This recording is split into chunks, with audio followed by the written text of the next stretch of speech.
सरस्वती नमस्तुभ्यं वरदे कामरूपिणी विद्यारम्भं करिष्यामि सिद्धिर्भवतु मे सदा।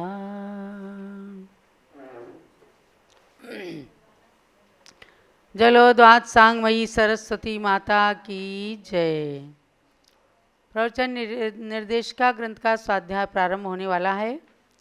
शाश्वत तीर्थ अयोध्या के अंदर परम पूज्य गणिनी प्रमुख श्री ज्ञानमती माता जी की पावन सानिध्य में सुबह से शाम तक रत्नत्रय की त्रिवेणी प्रवाहित हो रही है। सिद्ध चक्र मंडल विधान का आयोजन चल रहा है। अष्टानिका पर्व में भक्तगण भक्ति की गंगा में स्नान कर रहे हैं और इस अयोध्या के अंदर 16 साधुओं का संग विराजमान है। उसमें आज संघस्थ नवीन आरिका अनंतमती माता जी का केश लुंचन हुआ। 22 जुलाई को जो 7 दीक्षाएं हुई पूज्य गण्य ज्ञानमती माता की करकमलों से, उनमें से बाल ब्रह्मचारिणी कुमारी श्रेया बहन जी जो फिरोजाबाद की रहने वाली हैं, उत्तर प्रदेश फिरोजाबाद सुहाग नगरी की, उन्होंने छोटी सी उम्र में दीक्षा धारण करके अनंतमती नाम प्राप्त किया। आज दीक्षा के पश्चात पहला केशलोच उनका अयोध्या की धरती पर संपन्न हुआ। पूज्य गण्य ज्ञानमती माता जी के पावन सानिध्य में ये केशलुंचन क्रिया हुई, जो मुनि आरिकाओं के 28 मूल गुणों में से एक मूल गुण होता है और मुनि और आरिकाओं को केशलोच के दिन उपवास करना आवश्यक होता है। मूलाचार के अंदर लिखा है उपवासे नैव कर्तव्या केशलुंचन। बिना उपवास के केशलोच अगर कोई करता है तो ये मूल गुणों में अत्यंत अधिक दोष है और उपवास करके ही केशलोच किया जाता है। और वो उपवास इसी तरह का होता है 48 घंटे का, अर्थात एक दिन जब आहार लिया गया है, अगले दिन केशलोच करके उपवास करते हैं, उसके बाद अगले दिन आहार होता है। चाहे छोटे हों चाहे बड़े हों उम्र में, सबको केशलोच के दिन उपवास करना ही होता है। ऐसा ज्ञानमती माता ने कभी किसी प्रकार की शिथिलता को स्थान नहीं दिया। वे स्वयं भी आज 90 साल की उम्र में जब भी केशलोच करती हैं हमेशा उपवास करती हैं और 3 से 4 महीने के बीच में ये केशलोच आवश्यक होता है। आप देख रहे हैं केशलोच की क्रिया को, तो आरिका अनंतमती जी ने ये केशलोच क्रिया अपनी संपन्न की। सभी आरिकाओं ने क्रम क्रम से अपने केशलुंचन किए हैं और कल भी संभावना है एक केशलोच होने की। तो जब जब केशलोच होते हैं तो हम आपको इसीलिए प्रस्तुत करते हैं, दिखाते हैं कि ऐसे केशलोच को देख करके अपने मन के अंदर भी वैराग्य की भावना उत्पन्न होनी चाहिए कि किस प्रकार से शरीर से निर्मम होकर अपने मूल गुणों का पालन किया जाता है। अब हम चलते हैं स्वाध्याय की ओर। प्रवचन निर्देशिका ग्रंथ में चैप्टर चल रहा है चारों अनुयोगों की सार्थकता। 4 अनुयोग कौन से हैं जिनवाणी के? प्रथमानुयोग, करणानुयोग, चरणानुयोग और द्रव्यानुयोग। प्रथमानुयोग के बारे में आपने जाना कि जिनके अंदर महापुरुषों के चारित्र का, उनके इतिहास का, कथानक का वर्णन होता है, वे प्रथमानुयोग के ग्रंथ हैं और इनका स्वाध्याय अवश्य करना चाहिए, तभी जा करके अपना कल्याण संभव है या अपने अंदर आए हुए अवगुणों को निकालना संभव है या अपने लिए विचलित अवस्था में भी धैर्य रखने की आवश्यकता होती है। अगर हम मर्यादा पुरुषोत्तम राम और सीता के चरित्र को नहीं जानेंगे, नहीं पढ़ेंगे, तो आज घर घर के अंदर सूप नखाएं उत्पन्न हो जाएंगी। राम के जीवन को पढ़कर कम से कम हर पुत्र को ये भावना बननी चाहिए कि हम अपने पिता की आज्ञा का पालन करें। अगर उनके वचनों की रक्षा के लिए वन में ना जा सके तो ना सही, लेकिन घर में रहकर कम से कम माता पिता की आज्ञा का पालन तो करना ही चाहिए। सीता के चरित्र को पढ़कर हर नारी के अंदर सहनशीलता का भाव होना चाहिए कि आज जो घर घर के अंदर अशांतियाँ मची हुई हैं, अपने निर्दोष माता पिता यानी सास ससुर इन लाश को आज जेल पहुंचाने की, न्यायालय तक पहुंचाने की जो दुस्साहस कन्याएं करती हैं, ये सब सीता के चरित्र को पढ़कर सहनशीलता का भाव उत्पन्न होना चाहिए। इसलिए प्रथमान योग के ग्रंथों को जरूर स्वाध्याय करना ही चाहिए। जब समाधि का समय भी साधुओं के आता है तो उनको ज़्यादा कठिन ग्रंथ नहीं सुनाते, उनको समाधि मरण सुनाते हैं। और समाधि मरण में एक एक साधु के जीवन का वर्णन आता है। देखो गज मुनि के सिर ऊपर विप्र अग्नि जलवाई। तो क्या हुआ, तो अपने आप उस छपक का, उस समाधि लिए हुए मुनिराज का या आरिका का या गृहस्थ का मन जाता है। अरे कोई गज कुमार मुनि थे, उनके मस्तक पर अंगीठी जला दी गई, लेकिन वे अपने ध्यान से नहीं डिगे और शरीर जल रहा था और उधर कर्म जल रहे थे। इस उपसर्ग को सहन करके उन्होंने मोक्ष पद की प्राप्ति की थी। 700 मुनियों को घानी में 500 मुनियों को घानी में पेल दिया गया। 700 मुनियों पर हस्तिनापुर में अग्नि उपसर्ग किया गया और उन्होंने संलेखना समाधि ले ली, नियम संलेखना, और विष्णु कुमार मुनिराज ने आकर के और उस उपसर्ग को दूर किया। उस उपलक्ष्य में रक्षाबंधन का पर्व चल गया। तो इन सब को अगर हम नहीं पढ़ेंगे तो हम अपने पुरातन पुरुषों का, महापुरुषों का, भगवंतों का, ऋषियों का कथानक कैसे जानेंगे। और जो कुछ आज चल रहा है, आज के संतों के पुराण आगे आने वाले समय में कोई ना कोई लिखेगा, बन जाएंगे, पढ़े जाएंगे, तब उनसे लोग उदाहरण लेंगे। अब दूसरा अनुयोग आता है करणानुयोग। दूसरे अनुयोग का क्या नाम है? करणानुयोग। करणानुयोग का मतलब क्या है और उसके कौन कौन से ग्रंथ हैं, उन्हें कैसे स्वाध्याय करना चाहिए, ये आपको जानना है। Page number खोलिएगा 133, 133। करणानुयोग। लोकालोक विभक्तेर युग परिवृत्तेश्चतुर्गतीनां च आदर्शमिव तथामति रवयति करणानुयोगम च। यह आचार्य समंत भद्र स्वामी ने रत्नकरण शावकाचार के अंदर इस गाथा को दिया और उसकी यहाँ आवश्यकता समझकर ज्ञानमती माता जी ने कोट किया। यानी इस प्रवचन निर्देशिका के अंदर 68 ग्रंथों का सार भरा है पूज्य माता जी ने, क्योंकि इन्होंने जीवन भर स्वाध्याय किया और जैसे समुद्र में से मोती कोई चुन चुन करके लाता है, ऐसे शास्त्र के समुद्र से मोती चुन चुन कर लाकर इन्होंने ग्रंथों में भरा है। उसी श्रृंखला में प्रवचन निर्देशिका है जिसका विद्वान लोग बहुत समादर करते हैं। अनेक विद्वान तो आज भी कहते हैं कि जब हम स्वाध्याय करते हैं या प्रवचन करते हैं, हमारे सामने प्रवचन निर्देश का ग्रंथ होता है, क्योंकि इसके अंदर सारे विषय समाविष्ट हैं।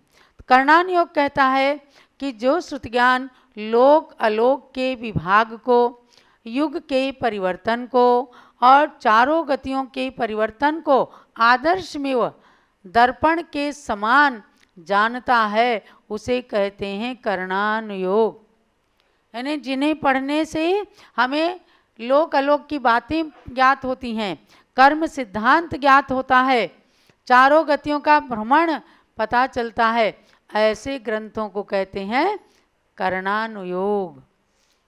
जिसमें जीव पुद्गल आदि 6 द्रव्य पाए जाते हैं उसे लोकाकाश कहते हैं। ये 343 राजू प्रमाण है। इससे परे चारों तरफ अनंतानंत लोकाकाश है। इस लोक के मध्य में एक राजू की चौड़ाई में असंख्यात द्वीप समुद्र हैं। सबसे प्रथम बीचों बीच में जम्बूद्वीप है। इत्यादि रूप से जो लोक का वर्णन तिलोय प्रणत्य आदि ग्रंथों में वर्णित है। नरक, स्वर्ग, सिद्धशिला का जो भी वर्णन है उसको पढ़कर पूर्ण आस्तिक की भावना रखना ही सम्यक दर्शन है कि हाँ नरक हैं, स्वर्ग हैं। कुछ लोग कहते हैं इसी धरती पर नरक है, इसी धरती पर स्वर्ग है।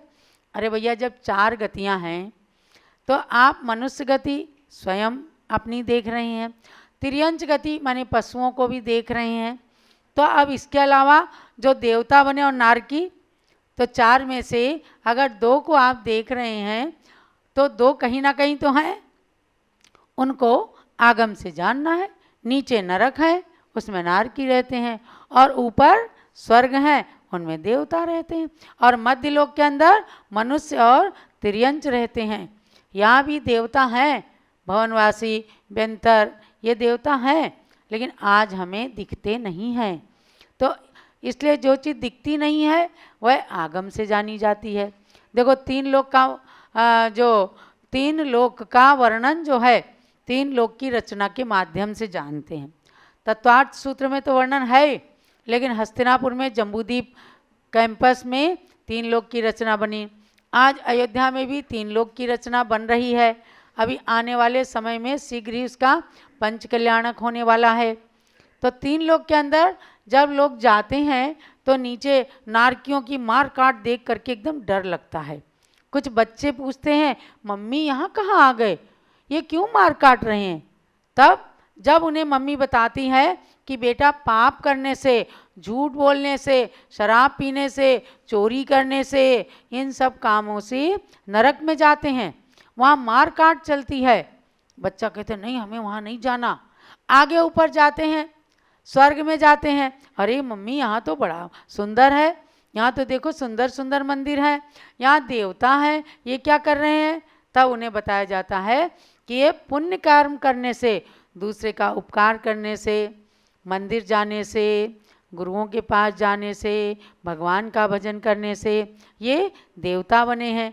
तब अच्छा लगता है, हाँ हम भी ऐसे करेंगे, सदा सच बोलेंगे, झूठ नहीं बोलेंगे, चोरी नहीं करेंगे, जुआ नहीं खेलेंगे, वेश्या सेवन नहीं करेंगे, तो स्वर्ग मिलता है या मनुष्य बन जाते हैं।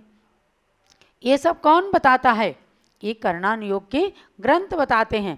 तिलोय प्रणति के ग्रंथ को पूरा साकार कर दिया ज्ञानमती माता ने हस्तिनापुर में, और अब साकार हो रहा है अयोध्या में। और उसकी साकारता कि हम जान जाएं कि मध्य लोक कहाँ है, कहाँ हमारा निवास है। सबसे पहले अपनी बात को जानना है कि हम स्वर्ग में हैं कि नरक में हैं, ऊपर हैं कि नीचे हैं। तो आपको उत्तर क्या मिलेगा? हम ना स्वर्ग में हैं ना नरक में हैं, हम कहाँ हैं? मध्य लोक में। और मध्य लोक के अंदर असंख्यात द्वीप समुद्र हैं।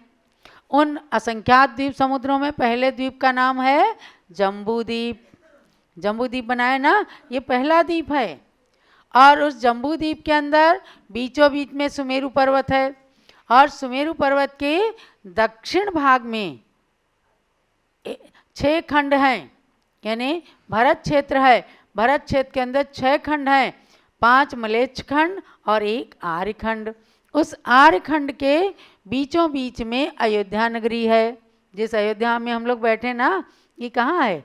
आर्यखंड के बीचों बीच में। और उस आर्यखंड के अंदर सारा का सारा विश्व है। एक समय था जब भरत चक्रवर्ती ने इसी अयोध्या से निकलकर और 60,000 वर्ष तक उन्होंने 6 खंडों पर विजय प्राप्त किया। पुनः अयोध्या आए और 6 खंडों की राजधानी बनाई अयोध्या को। भरत चक्रवर्ती थे। लोगों ने कहा कि भरत जी घर में बैरागी, रोज रोज भरत जी के गीत गाए जाते, भरत जी घर में बैरागी। तो इसी अयोध्या के अंदर लोगों के मन में शंका उठी कि 96,000 रानियां हैं, इनके बाद इनके पास 84 लाख हाथी हैं और इतना इतना संपत्ति वैभव है, ये घर बैरागी कैसे हो सकते हैं?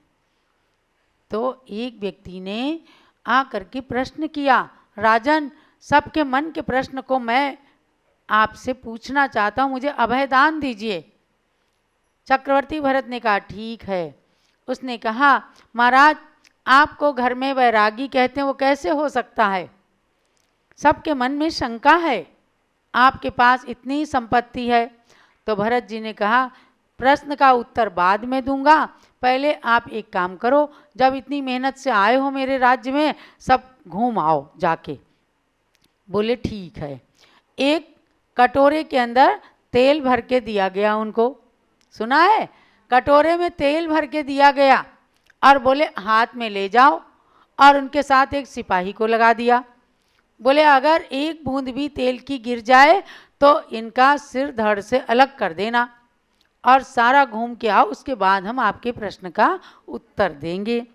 बहुत कई दिन लग गए घूमते घूमते। जब वो व्यक्ति घूम के आया, भरत जी ने कहा आपने क्या क्या देखा? तो बोले महाराज मैं खाक देखता क्या, आपने तो मेरे ऊपर तलवार लटका दी थी कि अगर एक बूंद तेल गिर गया तो मेरी मृत्यु निश्चित थी।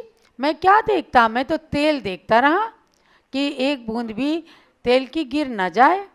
राजा ने कहा, चक्रवर्ती भरत ने, कि जैसे तुमने तेल के कटोरे को ही देखा, इसी प्रकार से मैं केवल आत्मा को देख रहा हूँ। मेरी आत्मा के अंदर ज्ञान का जो तेल भरा हुआ है वो कहीं इधर उधर गिर ना जाए और काल की तलवार आ करके मुझे उड़ा ना दे। इसलिए मैं हमेशा अध्यात्म में लीन रहता हूँ। राज्य के समय आकर के सिंहासन पर बैठता हूँ, राज दरबार लगाता हूँ, लेकिन मुझे विश्वास है कि अगर आत्मा के ध्यान से मैं हट गया, विचलित हो गया, तो मेरी फिर खैर खबर नहीं है। बस आपके प्रश्न का उत्तर यही है।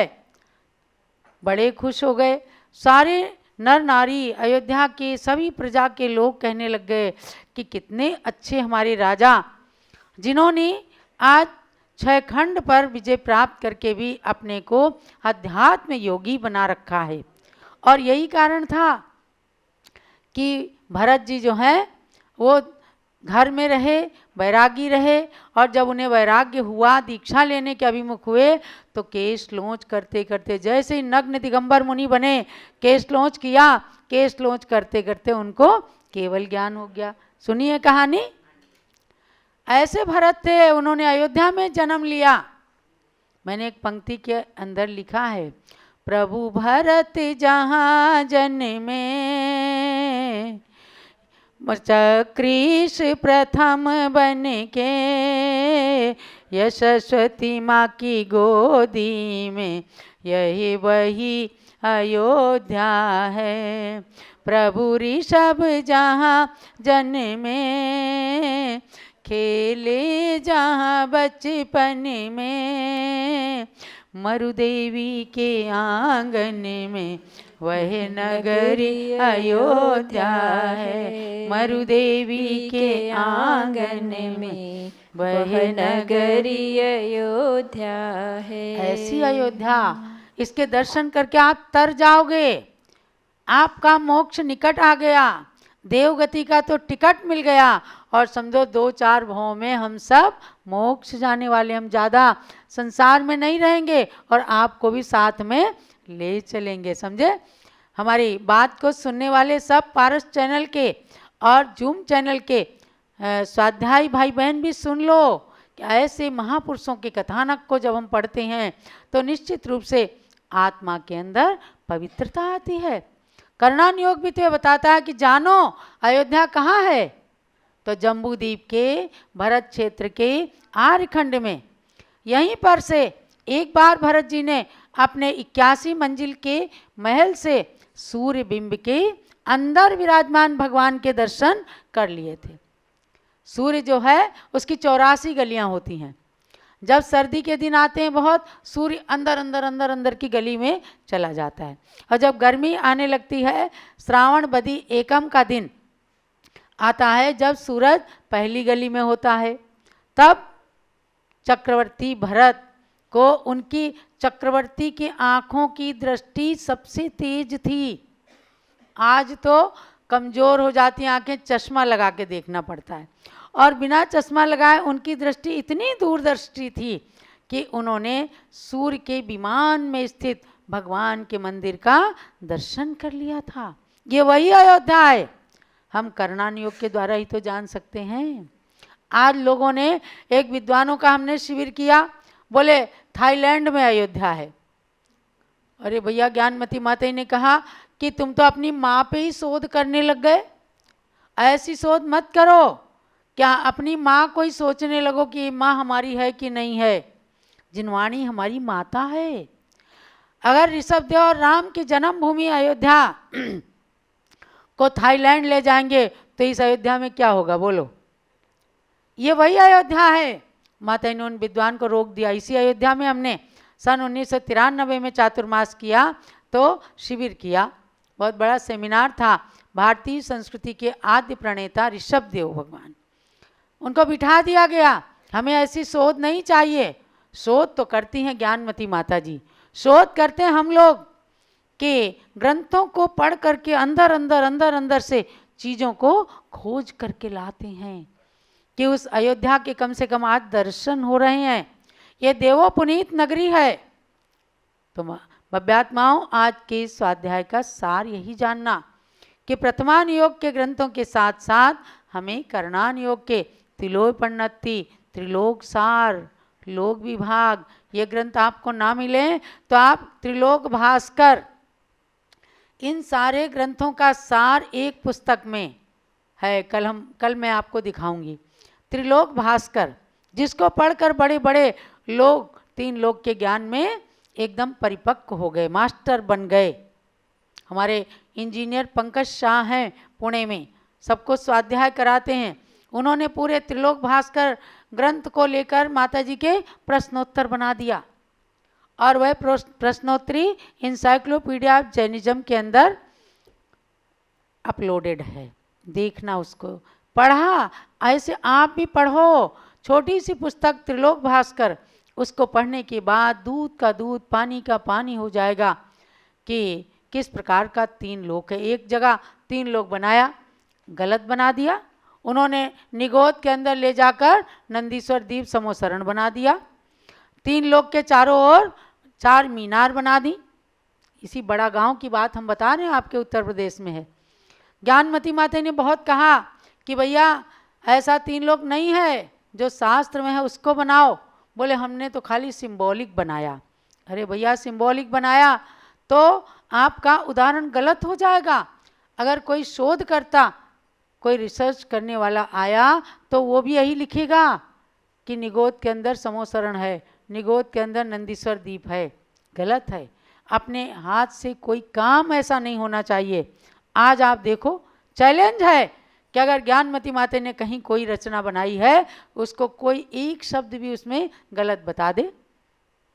हमारे एक बाबूलाल जी पाटोदी थे, श्रावक, उन्होंने कहा, जिन महाराज जी ने 3 लोक की रचना बनाई, महाराज 3 लोक की रचना बनाने जा रहे हो, पहले एक बार ज्ञानमती माता जी से मिल लेना और डीप में उनसे समझ लेना, उसके बाद कुछ करना।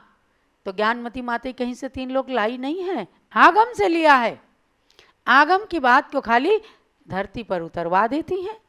तो भव्यात्माओं, ऐसी असली रचनाओं को जानना, और जहाँ त्रुटि है वहाँ कभी भी जाओ तो उस त्रुटि को पकड़ो, लोगों को बताओ, तब जाकर के आपके ज्ञान की सार्थकता बनेगी। करणान योग के ग्रंथ का स्वाध्याय करो, त्रिलोक भास्कर सबसे पहले पढ़ो, मिल जाए तो आगे तिलोपन्नति, त्रिलोक सार आदि ग्रंथों का स्वाध्याय करके अपनी स्थिति को जानकर और जीवन को समुन्नत बनाओ। यही आज के स्वाध्याय का सार है। जावाणी के ज्ञान ते सूझे लोकालोक, सोवाणी मस्तक चढ़ो सदा देत हूँ दो। हे जिनवाणी भारती तोई जपूं दिन रैन, जो तेरी शरणा गए सो पावे सुख चैन। जलो द्वादशांगमयी जिनवाणी माता की जय। आप गुरु पूजा करेंगे। प्रथमाचार्य शांति सागर के पद में अर्घ्य समर्पण है। वीर सिंधु अरुणेमि सिंधु आचार्य के पद का अर्चन है। परम तपस्वी तीनों गुरु शिव पद साधक कहलाते हैं। इन पद में चंदनामति हम अर्घ्य कथाल चढ़ाते हैं। ओम ह्रीं श्री शांति सागर वीर सागर नेमि सागराचार्य त्रयमुनिन्द्रेभ्यो अनर्घ प्राप्ति अर्घ्यं निरूपामिति स्वाहा। पूजन करो जी श्री गणनी ज्ञानमती माता जी की पूजन करो जी। जिनकी पूजन करने से अज्ञान तिमिर नश जाता है। जिनकी दिव्य देशना से शुभ ज्ञान हृदय बस जाता है। उनके श्री चरणों में आवानन स्थापन करते हैं। सन्निधिकरण विधि पूर्वक पुष्पांजलि अर्पित करते हैं। पुष्पांजलि अर्पित करते हैं। पूजन करो जी श्री गणनी ज्ञानमती माता जी की पूजन करो जी। ओम ह्रीं गणनी प्रमुख श्री ज्ञानमती मातः अत्र अवतरोत्तर संवत्सराहवननम् अत्र तिष्ठ तिष्ठ ठः ठः स्थापनम् अत्र मम सन्नितो भव भव षट् सन्निधिकरणम्।